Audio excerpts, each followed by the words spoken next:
बिस्मिल्लाहिर्रहमानिर्रहीम। Programming fundamentals के हवाले से आज हमारा ये नेक्स्ट लेक्चर है चैप्टर लूप्स एंड फाइल से।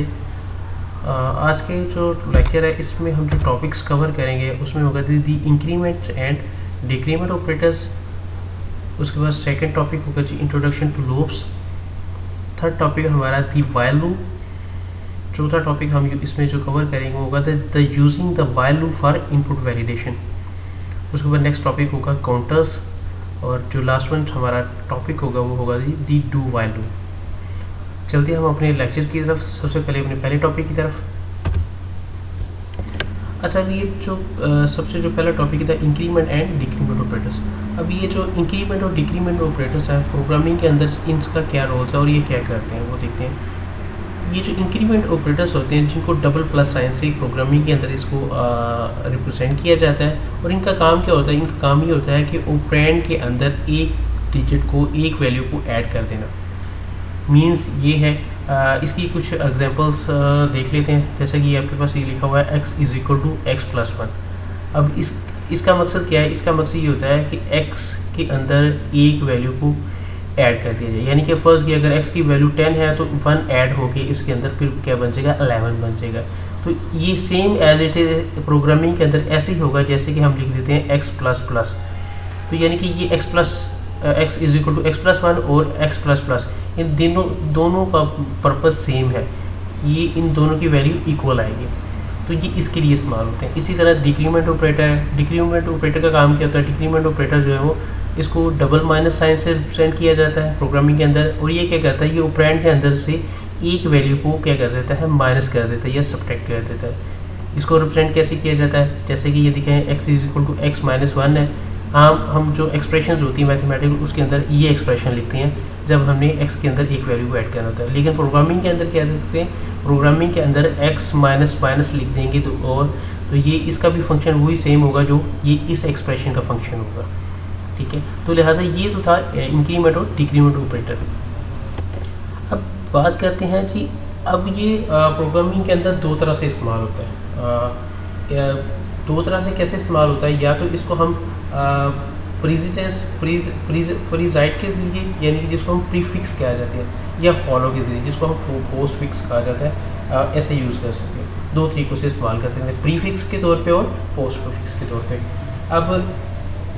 अब प्रीफिक्स और पोस्टफिक्स में डिफरेंस क्या होता है वो देख लेते हैं कि जब हम इंक्रीमेंट या डिक्रीमेंट ऑपरेटर को हम एक्सप्रेशन के अंदर यूज़ करते हैं, ठीक है, तो ये एक्सप्रेशन के अंदर इसको प्रीफिक्स के तौर पे यानी कि पहले भी इसको यूज़ किया जा सकता है और इसको पोस्टफिक्स यानी कि पोस्टफिक्स फॉर्म दिए बाद में भी एक्सप्रेशन के एंड पे भी इसको यूज़ किया जा सकता है।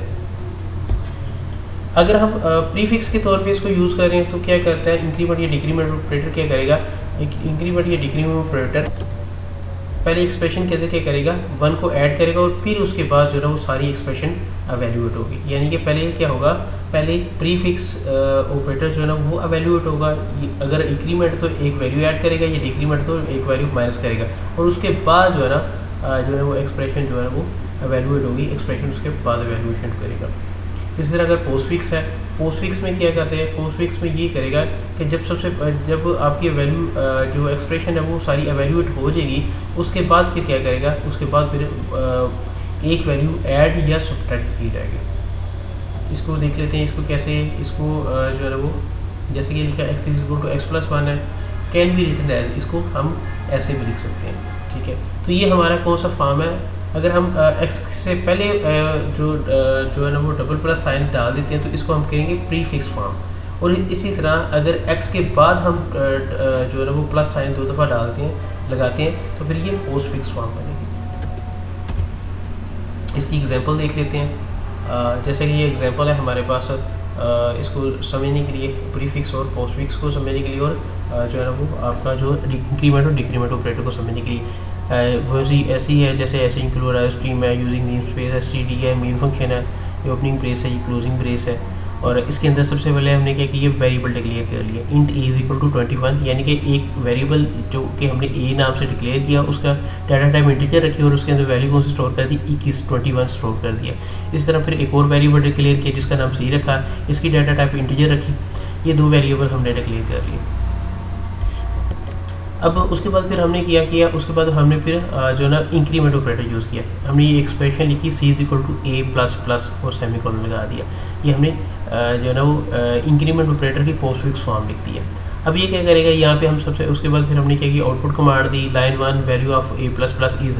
अब ये आगे हमने ये सी के अंदर वैल्यू जो है उसको शो करवा देना है। ये सी के अंदर कौन सी स्टोर होगी वैल्यू। अब ये सबसे पहले क्या होगा, सबसे पहले ये होगा ए के अंदर क्या होगा 21 ऐड होगा, और 21 ऐड होने के बाद क्या होगा, सॉरी उसके 21 ऐड होने के बाद क्या करेगा, ये इसको स्क्रीन के ऊपर शो करवा देगा। ठीक है, तो ये देखें सबसे पहले ये एवेल्यूएशन होगी ए। अब ए की वैल्यूएशन होगी, ए वैल्यूएट होगा सी के इक्वल, तो सी क्या है वो 21 है, तो ये क्या करेगा उसको पोस्टफिक्स फॉर्म में इसको रिप्रेजेंट कर देगा, तो उसको ऐसे ही उसने लिख दिया। इस तरह उसके बाद फिर आपने क्या किया, इसी तरह उसके बाद after expression value of A is increase. अब उसके बाद वैल्यू ऑफ एक्सप्रेशन क्या होगी, पहले तो सी की वैल्यू क्या थी, सी की वैल्यू ये थी ए। अब ए क्या है 21 है, तो एज इट इज़ उसने 21 डिस्प्ले करवा दिया। अब उसके बाद उसके जब हमने जो हमने लाइन 2 यूज़ की, लाइन 2 में क्या है, line 2 value of A is. अब ए की वैल्यू क्या है, अब ए की वैल्यू आप देखेंगे तो ए की वैल्यू क्या है, ए की वैल्यू यहाँ पे हो जाएगी 22 हो जाएगी। क्यों 22 हो जाएगी, यानी कि इसने ये किया है कि ये जो ए प्लस प्लस है, ये ए क्योंकि 21 है तो प्लस प्लस होने से क्या हो गया, एक इसके अंदर ऐड हो गया, तो ये 22 हो गया। तो यहाँ पे आके उसने क्या किया, ए जो है ना वो ए यहाँ पे आके क्या हो जाएगा 22 हो जाएगा, तो उसने रिप्रेजेंट क्या कर दिया, ए के अंदर कौन सी वैल्यू स्टोर है 22। इस तरह फिर तीसरी लाइन है value of will be increase before assignment. ठीक है, C is equal to A plus plus A है। ये अब क्या है आपकी जो है ना वो प्रीफिक्स फॉर्म है। प्रीफिक्स फॉर्म में क्या हुआ था, पहले वैल्यू असाइन होती है, उसके बाद फिर ये एवेल्यूएट होती है। तो अब इसने क्या किया, अब इसने सबसे पहले जो ए के अंदर कौन सी वैल्यू स्टोर है 21, तो उसको इसको असाइन कर इसको इसके अंदर क्या कर दी इसने, इसके बाद इसके अंदर ऐड करना है। अब पहले आपको पता कि ये यहाँ पे क्या हो गई थी, वैल्यू 22 हो गई थी। अब 22 होने से क्या हुआ कि ये इसका मतलब बना कि ए के अंदर जब 22 है तो इसके अंदर ए को ऐड किया तो 23 होगी, और ये 23 वैल्यू सी को साइन होगी, तो ये सी को साइन होगी, तो रिटर्न 0 हो गया। तो यहाँ पे उसने क्या कर दिया 23 कर दिया। तो ये आपको प्रीफिक्स और पोस्टफिक्स फॉर्म की समझ आ गई होगी। नेक्स्ट चलती हैं लूप्स की तरफ कि लूप्स क्या होती हैं। अब लूप क्या होती है, जब हमने एक ही स्टेटमेंट को हमने मल्टीपल टाइम या कोड या हमने कोई किसी ब्लॉक ऑफ कोड को मल्टीपल टाइम्स या ज़्यादा टाइम्स जो है ना वो एग्जीक्यूट करवाना, तो उसके लिए फिर हम क्या करेंगे, उसके लिए फिर हमें बार बार कोड लिखना पड़ेगा। तो बार बार कोड लिखना पड़ेगा, तो इस चीज़ से झंझट से छुटकारा हासिल करने के लिए अब ये अपने हम कोडिंग को शॉर्ट करने के लिए फिर हम क्या करेंगे, किसी भी चीज़ को बार बार रिपीटली एग्जीक्यूट करवाने के लिए फिर हम क्या करेंगे, बजाय उसके दोबारा बार बार कोड लिखें, उसके लिए हम फिर क्या करेंगे, लूप्स को यूज़ करेंगे। तो लूप क्या करता है, लूप से ये होगा कि वो आपको बार बार कोड लिखने की ज़रूरत नहीं पड़ेगी, वो आप लूप से जो क्या है वो एक ही सिंगल स्टेटमेंट के जरिए आप उसको बार बार एग्जीक्यूट करवा के मल्टीपल टाइम्स जो है ना उसको एग्जीक्यूट करवा सकते हैं। तो इससे क्या होगा, आपका कोड जो है वो जो है ना वो शॉर्ट हो जाएगा, और आपका जो कोडिंग है वो उसकी लेंथ भी डिक्रीज हो जाएगी। अब C++ लैंग्वेज है, इसके अंदर बेशुमार टाइप्स की लूप्स यूज़ होती हैं जिसको हम इस्तेमाल कर सकते हैं, जैसे कि फॉर लूप है, वाइल लूप है, डू वाइल लूप है। इस तरह करके ये जो है लूप्स जो है ना वो C++ लैंग्वेजेस के अंदर जो है वो यूज़ होती है, और हर लूप का जो है ना वो अपना एक सिंटैक्स है, इसके एडवांटेजेस भी अपने अपने और इसका इस्तेमाल भी डिफरेंट है। ठीक है, तो आप डिफरेंट जगह पे डिफरेंट किस्म के जो है ना वो लूप्स यूज़ कर सकते हैं उसके इस्तेमाल को देखते हुए, जैसा कि आप एडवांटेज लेना चाह रहे हैं। अब प्रोग्रामिंग के अंदर जो है ना लूप्स को कहा जाता है कि ये कंट्रोल स्ट्रक्चर होता है, और ये इसको वहाँ पे यूज़ किया जाता है जहाँ पे हमने क्या करना हो, ब्लॉक ऑफ कोड को एग्जीक्यूट करवाना हो। कितनी दफ़ा जब हमने मल्टीपल टाइम जो है ना वो किसी ब्लॉक ऑफ कोड को एग्जीक्यूट करवाना, तो उसके लिए हम फिर ये जो है ना वो लूप यूज़ करते हैं, और लूप को हम कंट्रोल स्ट्रक्चर कहते हैं। और ये लूप्स उस वक्त तक कंटिन्यू रहती है जब तक कि क्या होता है, जब तक कि कोई जो अपनी कंडीशन लूप के अंदर लगाई होती है वो फुलफिल नहीं होती थी, वो कंप्लीट नहीं होती, तब तक ये एग्जीक्यूट होती रहती है। जब ये कंडीशन आपकी फुलफिल हो जाती है तो फिर क्या हो जाता है, ऑटोमेटिकली लूप जो है वो ब्रेक हो जाती है, स्टॉप हो जाती है।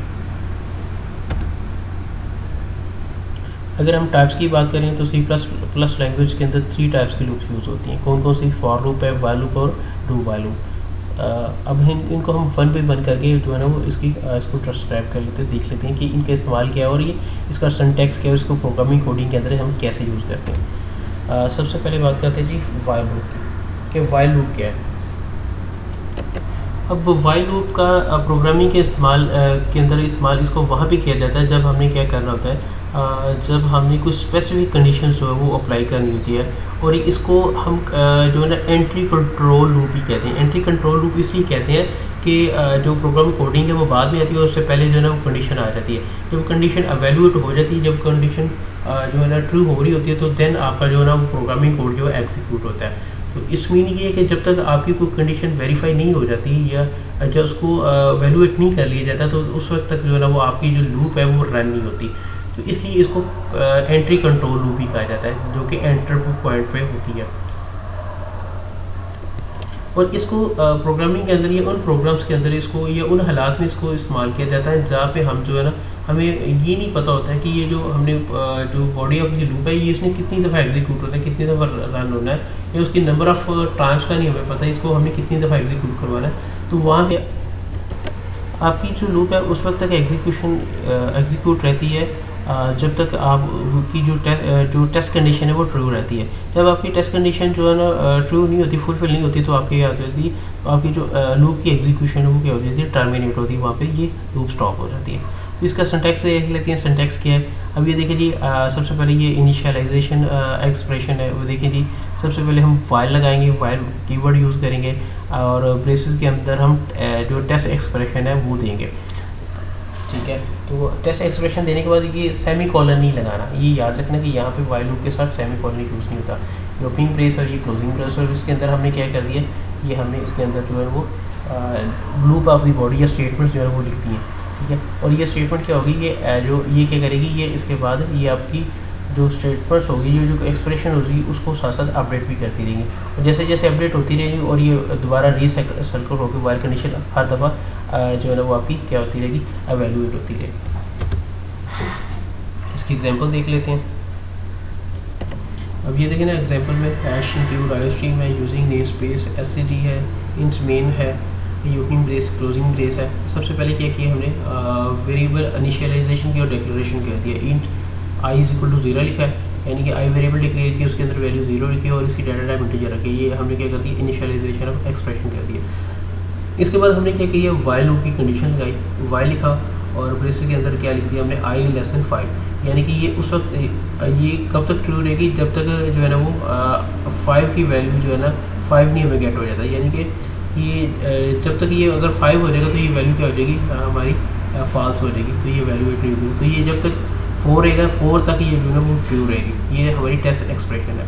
इसके अंदर हमने प्रोग्रामिंग कोड लगा दिया, सी आउट गुड मॉर्निंग लिखा है और बैकस्लैश n लिख दिया, ताकि हर दफ़ा नई लाइन प्रिंट करवाने के लिए। और नीचे हमने क्या लगा दी, हमने टेस्ट कंडीशन लगा दी, ठीक है। हमने अपडेट एक्सप्रेशन लगा दी। तो अपडेट एक्सप्रेशन क्या है, हमारी जो इंक्रीमेंट ऑपरेटर जो भी है वो भी है। हमने क्या लिख दिया, आई प्लस प्लस लिख दिया और सेमी कॉलन लगा दिया, और ये ब्रेसेस क्लोज करके हो रहा है, आगे रिटर्न 0 लिख दिया, और ये हमने जो प्रोग्रामिंग एंड जो ना क्लोजिंग ब्रेस वो लगा दिया। अब ये जब इसको एग्जीक्यूट करवाएंगे इस कोड को, तो फिर क्या हो जाएगा, आप 5 टाइम जो है ना गुड मॉर्निंग प्रिंट हो जाएगा। 5 टाइम क्यों होगा, कि ये मैसेज जो है ना, ये देखें इसको लूप इस तरह होगा, ये क्योंकि आई जो है वो आई इज इक्वल टू 0 है। जब आई इज इक्वल टू 0 है तो यहाँ पे क्या हो गया, आई की वैल्यू 0 होगी, 0 लेस देन 5 है, ये ट्रू है। जब ये ट्रू है तो ये प्रोग्रामिंग कोड क्या हो गया, एग्जीक्यूट हो गया। तो इसने क्या किया, इसने स्क्रीन के ऊपर ये मैसेज प्रिंट करवा दी, और यहाँ से आई प्लस प्लस आ गया और ये सेमीकोलन लगा गया। इससे क्या हो गया, अब आई की वैल्यू क्योंकि पहले 0 थी, 0 प्लस 1 हो गया, 0 प्लस 1 क्या होता है, 1 होता है। तो यहाँ पे क्या आ गया, वैल्यू 1 आ गई, और रिटर्न 0 के, और यहाँ पे क्या कर दी, ये फिर बैक पे चला गया, यहाँ पे चला गया। अब आई इज इक्वल टू यहाँ पे 1 आ गया, अब ये 1 लेस देन 5 है, ठीक है, ये फिर ट्रू है, फिर ये एग्जीक्यूट हुई, फिर ये स्टेटमेंट चली और ये प्रिंट हो गया। इसके बाद फिर इसने क्या कर दिया, इसने 1 के अंदर एक वैल्यू को और ऐड कर दिया, 1 के अंदर एक और ऐड हुआ तो ये 2 हो गया। फिर यहाँ पे क्या, ये 2 लेस देन 5 है, फिर ट्रू हो गया, फिर ये एग्जीक्यूट हुआ, फिर ये तीसरी लाइन प्रिंट होगी, फिर ये 3 के बाद फिर 4 हो गया, 4 लेस देन 5 है, फिर प्रिंट हो गया। अब ये इसके बाद फिर अगली दफ़ा गया, यहाँ पे 5 लेस देन 5, ठीक है, ये फॉल्स हो गया, तो ये फिर क्या होगा, आपका प्रोग्राम टर्मिनेट हो गया, रिटर्न 0 के यहाँ पे आ जाएगा, और ये 5 दफ़ा क्या करेगा, गुड मॉर्निंग प्रिंट करवा देगा। तो ये तो था इसका लूप का जो है ना वो स्ट्रक्चर और इसकी कोडिंग। अब जैसे कि बात करते हैं वाइल लूप के अंदर, वाइल लूप के फीचर्स के हवाले से बात करते हैं, तो ये वाइल लूप को हम जो है ना इनपुट वैलिडेशन के लिए यूज़ कर सकते हैं। कैसे यूज़ करते हैं, अब ये जो वाइल लूप है उस वक्त ये क्या करती है, ये एक आपकी इनपुट रूटीन क्रिएट करती है, ठीक है, इनपुट रूटीन क्रिएट करती है, और ये उस वक्त तक ये रिपीट होती रहती है जब तक क्या कर देते हैं, जब तक एक्सेप्टेबल डाटा जो है वो एंटर होता रहता है। और जब ये नॉट एक्सेप्टेबल हो जाता है तो आपकी लूप क्या हो जाती है, आपकी लूप स्टॉप हो जाती है, उसके बाद कोई भी वैल्यू जो आपका जो प्रोग्रामिंग कोड है एग्जीक्यूट नहीं होता। तो लिहाजा इसलिए इसको क्या कहा जाता है, इनपुट वैलिडेशन कहा जाता है। क्यों? इसके अंदर आप इनपुट देते हैं, इनपुट देते हैं और इनपुट देते जाते हैं और क्या होता है, आपकी लूप एग्जीक्यूट होती रहती है। और ये उस वक्त तक एग्जीक्यूट होती रहती है जब तक वो जो अपनी इनपुट दी हुई इनपुट डाटा दी वो एक्सेप्टेबल होता है। जब वो एक्सेप्टेबल नहीं होता तो आपकी कंडीशन फास्ट हो जाती है। कंडीशन फास्ट होने से क्या हो जाता है, फिर आपका वो जो प्रोग्राम टर्मिनेट हो जाता है। इसलिए आप जो है ना, हम वाइल लूप को यूज़ करते हैं फॉर इनपुट वैलिडेशन के लिए। और ये इनपुट वैलिडेशन एक ऐसा प्रोसेस को कहा जाता है जिसके अंदर क्या किया जाता है, जिसके अंदर डाटा को इंस्पेक्ट किया जाता है, जिसके अंदर डाटा को चेक किया जाता है, मुआयना किया जाता है किसी खास प्रोग्राम के लिए, और जो कि ये जो यूज़र की तरफ से जो दिया जाता है और उसको अब ये जो यूज़र की तरफ से दिया जाता है उसको फिर क्या किया जाता है, उसको फिर एवेलुएट किया जाता है, चेक किया जाता है। अगर तो वो वैलिड होता है तो आपका प्रोग्राम एग्जीक्यूट होता रहता है, अगर वो वैलिड नहीं होता तो फिर आपका उस वक्त प्रोग्राम टर्मिनेट हो जाता है। ठीक है, तो इसलिए आप इनपुट वैलिडेशन किसके जरिए, वाइल लूप के जरिए आप कर सकते हैं। और ये जो स्पेशली तौर पे जो ना वाइल लूप को इस मकसद के लिए यूज़ किया जाता है, इनपुट वैलिडेशन के लिए, इनपुट वैलिडेटिंग इनपुट के लिए। और अगर आपके जो आपकी जो इनवैलिड वैल्यू एंटर कर देते हैं, आप जब आप इनवैलिड वैल्यू एंटर करते हैं तो क्या करते हैं, ये आपकी लूप एग्जीक्यूट होती है। और ये क्या करती है, ये आपको रिक्वायर करती है कि आप उस वैल्यू को री एंटर करें, दोबारा एंटर करें, और इसको आप जितनी दफ़ा आप इसको जो है ना एग्जीक्यूट करवाना चाहते हैं उसी दफ़ा आप इसको वैल्यू को एंटर करवाएंगे। तो इसका हम थोड़ा सा प्रोसेस देख लेते हैं। जैसे कि ये प्रोग्रामिंग कोड लिखा हो, CO to enter a number in the range 1 to 100।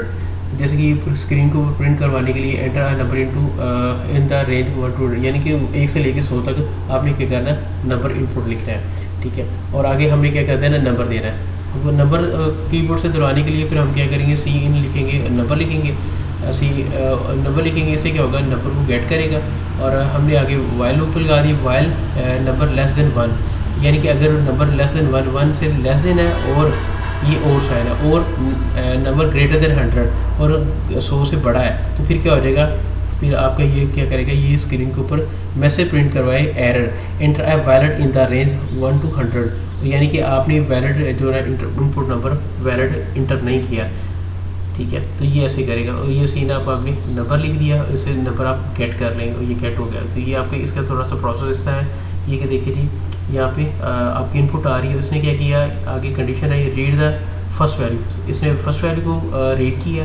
Read करने के बाद क्या किया, इसके बाद फिर यहाँ पे आया और इसने किया कि यहाँ पे इसने वैलिडिटी चेक की कि आपने जो नंबर एंटर किया ये वैलिड है कि नहीं है। अगर तो वैलिड है, ठीक है, तो ये क्या करेगा, वो आगे ये यहाँ पे चला जाएगा। ठीक है, और अगर ये वैलिड नहीं है तो फिर ये नो पे चला जाएगा। ठीक है, तो आपको प्रोग्राम टर्मिनेट हो जाएगा। अब अगर यस हो जाता है, अगर वैलिड नंबर जो है ना वो इनवैलिड है, ठीक है, अगर तो ये नंबर इनवैलिड है यानी कि आपका वैलिड नंबर नहीं है, तो फिर ये क्या करे, यस करे। यस क्या करे, वो स्क्रीन के ऊपर वो एरर मैसेज डिस्प्ले करवा दे। और एरर मैसेज क्या है, एरर मैसेज जो भी आपका ये उसके अंदर लिखा हो वो उसको डिस्प्ले करवा देगा। और ये क्या करेगा, उसके बाद क्या करेगी, रीड अनदर वैल्यू, और ये एक और वैल्यू को पढ़ेगा और उसके बाद फिर ये दोबारा फिर यहाँ पे आ जाएगा।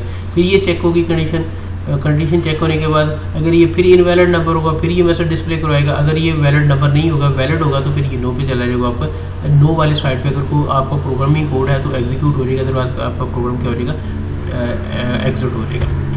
ठीक है, अब बात करते हैं जी काउंटर्स की कि काउंटर्स क्या होते हैं। अब काउंटर्स ये होते हैं, काउंटर्स जैसे काउंटर्स काउंट से निकला है। काउंट का मतलब होता है गिनना, ऐड करना, ये जमा करना। अब काउंटर्स का काम क्या होता है, काउंटर्स का काम ये होता है कि ये एक ऐसे वेरिएबल होता है जो कि इंक्रीमेंट या डिक्रीमेंट हो रहा था हर टाइम।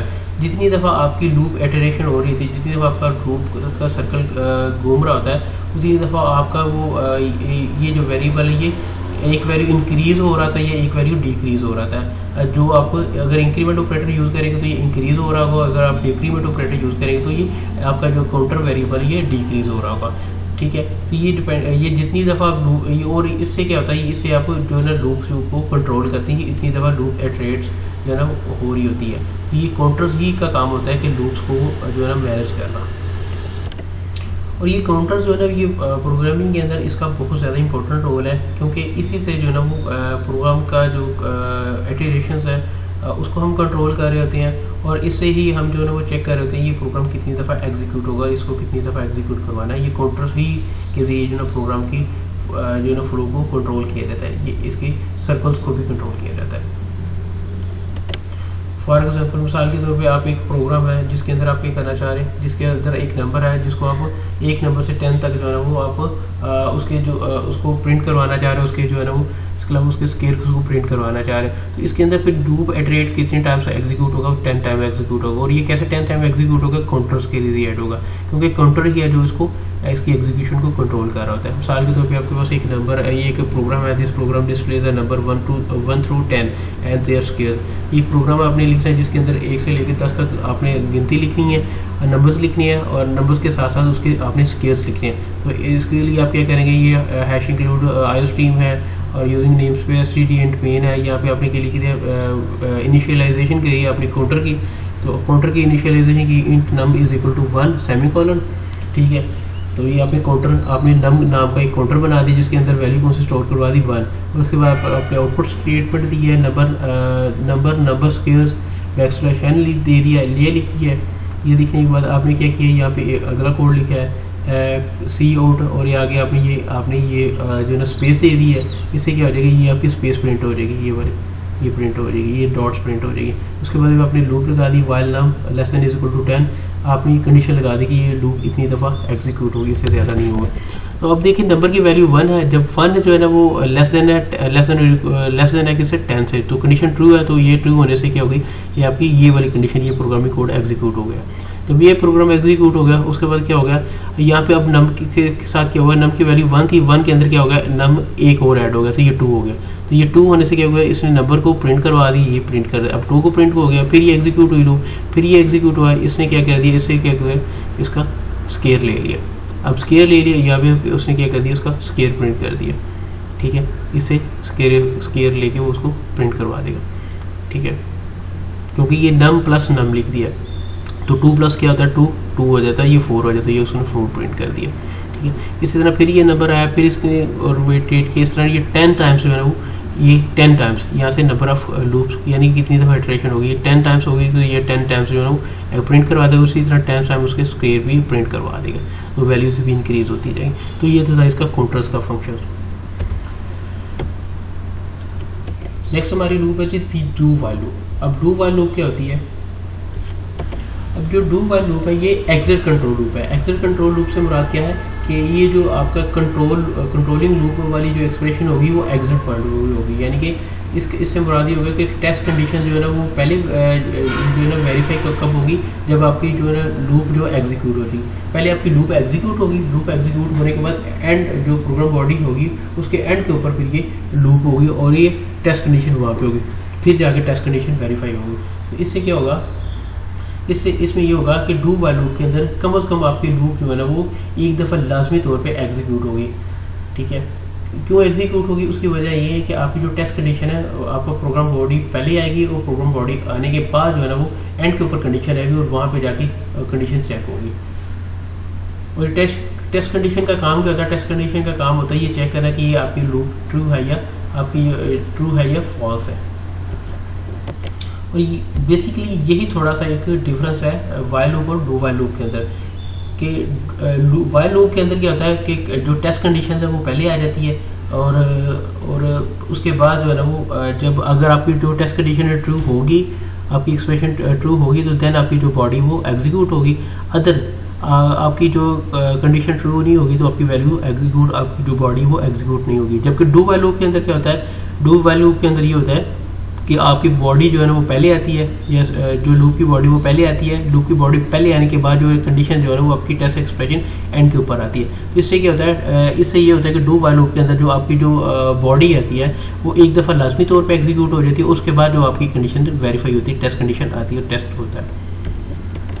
अच्छा, एक थोड़ा सा एक डिफरेंस, थोड़ा सा कन्फ्यूजिंग पॉइंट यहाँ पे ये है कि ये जो वाइल लूप होती है, डू वाइल लूप होती है, इसकी जो टेस्ट एक्सप्रेशन होती है इसके एंड के ऊपर आपने सेमीकोलन लाजमी लगाना होता है। जबकि बाकी जो दो डिफरेंट टाइप्स की जो बाकी लूप्स होती हैं जैसे कि फॉर लूप है और वाइल लूप, उसके अंदर जो है ना आपने टेस्ट एक्सप्रेशन के बाद सेमीकोलन यूज़ नहीं करना होता। जैसे कि ये आप देखें जी, आप हमारे पास ये सिंटैक्स है, सिंटैक्स क्या है, ये डू है, ये हम अपने कीवर्ड यूज़ करना है डू, और ओपनिंग ब्रेस लगानी है, उसके बाद ये बॉडी लगा देंगे, ये बॉडी आ गई आपकी, ठीक है। ये स्टेटमेंट्स हो गए जिसको आपने एग्जीक्यूट करवाना है। यहाँ पे आपने क्या कर दिया, अपडेट एक्सप्रेशन लगा दिए, जो भी आपने इंक्रीमेंट डिक्रीमेंट ऑपरेटर लगा रहा है वो यहाँ पे लिख देना है।